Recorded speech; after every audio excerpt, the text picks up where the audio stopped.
You're watching E.T.N, where we don't do news, we just talk entertainment. Share and subscribe.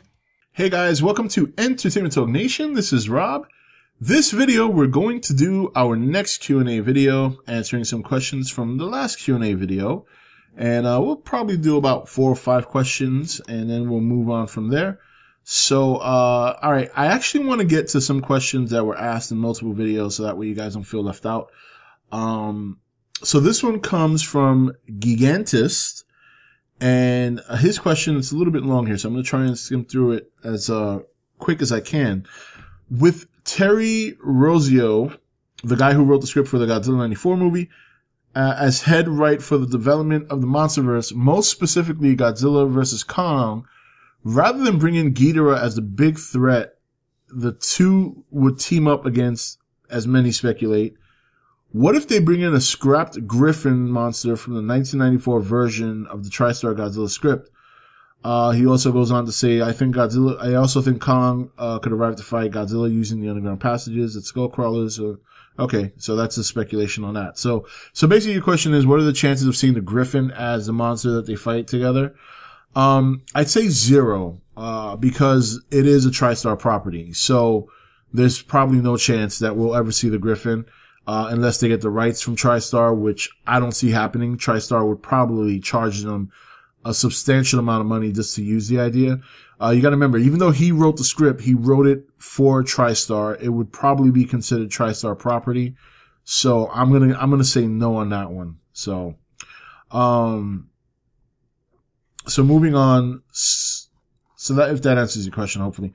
So moving on. So Adrian Carmenet, I'm guessing I'm saying that right, but I could totally be wrong because I tend to butcher names. If the current Monsterverse can gross above $1 billion, do you think they'll announce Phase 2 right after Godzilla vs. Kong? Not necessarily a Phase 2. I don't think they're gonna do this like Marvel. I think they'll probably just announce more movies, you know. I don't think they're gonna be doing phases. That's kind of a Marvel thing. But yeah, I think if Godzilla 2 does very well, if Godzilla vs. Kong does very well, then yeah, I suspect we'll see more movies. So definitely. But it won't be a phase 2, so to speak. Do you think the next Godzilla will be bigger than 355 feet, / 108 meters? No, I don't think so, because, I think even though Kong is still growing, I don't think Kong is going to come close to Godzilla's height. I always kind of said, like, my argument is, I think a good sweet spot for Kong would be Godzilla's chest. If you make Godzilla any taller, it starts to tether on the realm of ridiculousness. For example, remember that picture, the Godzilla poster that came out for 2014, where he's like substantially taller than all the buildings? It was just a promo poster and people actually took it literally. If he was really that height, it would be a legitimate complaint, because you just can't make him that big. I think he's pretty much at his peak at this point. In fact, before Shin Gojira, I believe Godzilla 2014 was the tallest Godzilla they've ever had, if not one of the, probably like close second. So, yeah, I don't think they'll flirt with that much more, because I don't think they're gonna make Kong that big. I think they're gonna make him definitely at least 100 feet, if not 50 feet shorter than Godzilla. So we'll see, but we'll see what happens. You know, you never know. I do think they'll change some of his design. I'm sure they'll make some subtle changes to make it look a little bit different. So this one comes from Horse Racing Fan 99. Do you think Legendary will begin making monster movies that fit in the universe that don't include Godzilla, Kong, Pacific Rim, or the Toho trio? Yeah, so like an original creation, I do think there's a pretty decent chance of that. I thought the Muto were pretty good. So I don't see why they wouldn't. It's just that, can you make a solo monster movie that can be successful? And you can. I mean, Cloverfield was very successful. The question is, how much money are you willing to invest?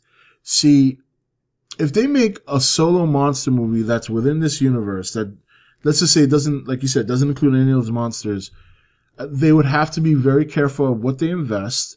And if they decide to include that monster in the universe, then you have to write a very well written story of how it fits in. maybe they want to do that. Maybe that's something they want to do. Maybe they want to make their own exclusive monster to rival Godzilla, and he'll have his own little series leading up to a showdown with Godzilla.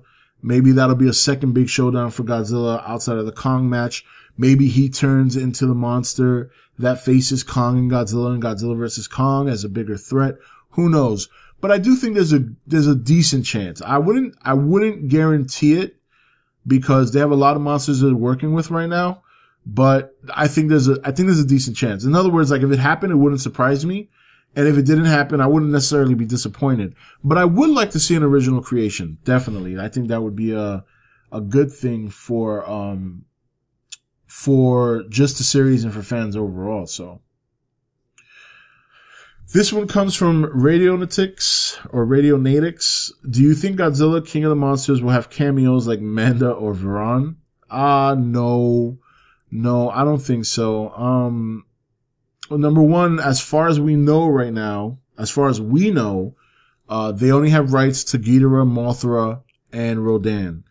Also, if you definitely get those three monsters in Godzilla King of the Monsters, I don't see much room for two other monsters unless they're like cannon fodder. So I think if you get any kind of cameo, what you might get is like another Muto that was found and Godzilla just quickly dispatches it. Like an opening scene, like 5 years later, Godzilla hunted down other Muto that we didn't know about. And they have the opening credits where you just see him kicking the shit out of different Muto across the world that he's hunting down one by one. Some crazy shit like that. So that would be actually kind of cool. So that'd be pretty good. So this one comes from Madara Uchiha. Question, do you think Monarch will have something to do with the other monsters? They did have those Mutos in their facility in 2014. Do you think they're keeping or maybe even responsible for creating Mothra, Rodan, and Ghidorah? I don't think they're going to be responsible for creating them. And the Mutos kind of was in their facility. Basically what they did was it was cocooned in the old nuclear power plant that got destroyed. So yeah, I guess they made that their facility because the cocoon was there.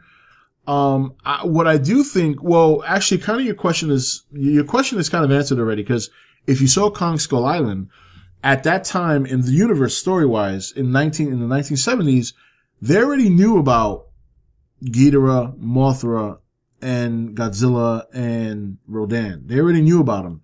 They actually didn't know about the Muto. The Muto weren't discovered until 2014, maybe a little bit before that, when they were doing investigation. So they definitely know about them. It's a matter of, do they know where they are? And will they be the ones to actually awaken them, whether it be directly or indirectly? I think that's a more interesting question. I don't think they created them, but they definitely know about them. We know that already. That's been confirmed. Monarch knows about the big three. We just don't know if they know where they are. So, and that's going to be the interesting thing, is how that's going to come about. So let's see how much time we have. We have time for one more. Let me see if I can find a good one here.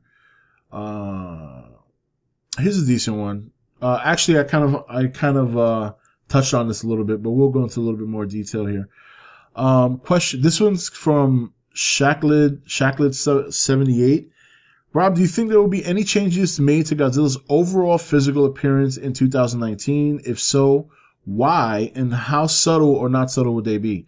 I do think there'll be some subtle changes. The reason is you always see this in movies with characters that are not real, like CG characters. There's always a little change to kind of enhance their look a little bit. Case in point is Transformers. If you look at Transformers, pretty much every movie, if you look at it from the first one all the way to the most recent one, Optimus has gone through a lot of changes. Some of them subtle, some of them not so subtle. One thing that's been consistent is like his face.